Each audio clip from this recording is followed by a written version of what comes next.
Reacher Season 3's Episode 7 begins in Boston, where Duffy and Jack stop briefly before traveling to Los Angeles to meet Teresa's grandmother and reassure her that they are making headway in their daughter's quest. The entire scene is quite heartbreaking, as the elderly man offers the younger generation some love guidance while simultaneously remembering Teresa and wishing she would return. This is quite different from the scene that follows, which takes place in Chicago, when Neagley beats up Kostopoulos, who appears to be the local mobster Quinn recruited to send his men to assassinate Neagley. Neagley obtains all the information she requires from Kostopoulos because Jack hasn't disclosed anything about Quinn's operations to her. Jack and Duffy corner Prado and persuade him to show them his art gallery while Neagley is traveling to Maine. When Jack and Duffy are certain that Prado lacks his guards to assist him, they threaten to put him in jail if he doesn't arrange for them to meet with Beck.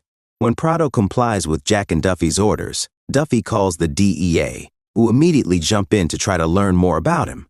Neagley and Jack finally work together. The action moves to Maine, where Neagley appears as the buyer who wants to negotiate with Beck, according to her talk with Jack, while Jack, Duffy, and Guillermo watch from a distance. Beck cuts off Jack's ear as soon as he enters the picture, making it obvious that he has paid the price for bringing Jack into his activities.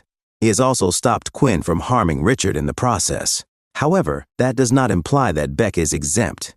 Quinn has a history of eliminating people once they are no longer useful to him, according to Neagley. It is clear that Quinn intends to kill Beck and Richard because he is getting close to closing his most recent contract. Neagley advises Beck that in order for Jack to take care of Quinn before Quinn hurts Beck and/or Richard, he must let her know the sale's location if he hopes to survive this ordeal.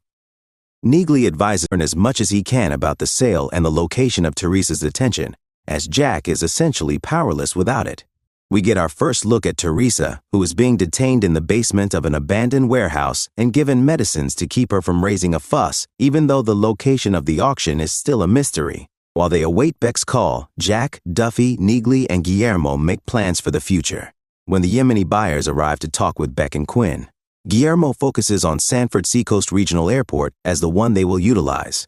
Duffy calls the Federal Aviation Administration based on that suspicion. Neagley pulls Jack aside for a conversation about his feelings about her and Duffy being involved in this mission, for two very different reasons, by the way. Jack claims that he has learned to keep his own emotions in check so that they don't interfere with his ability to do his job, and that he trusts everyone, including Guillermo, to do their share.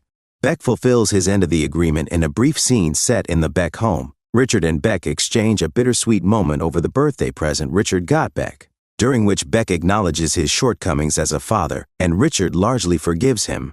This essentially proves that one of them will eventually die, even if they give one other a hug, and it's quite emotional. Sears advises Duffy and Guillermo to begin composing their farewell letters to their co-workers before they leave the company, because their professional careers are essentially gone. Duffy tells an adorable unhappy Jack back at the motel safe house that his quest to personally see to Quinn's killing could put Teresa's life in jeopardy. Despite his apparent awareness of his mistakes, Jack continues to act in accordance with his moral convictions.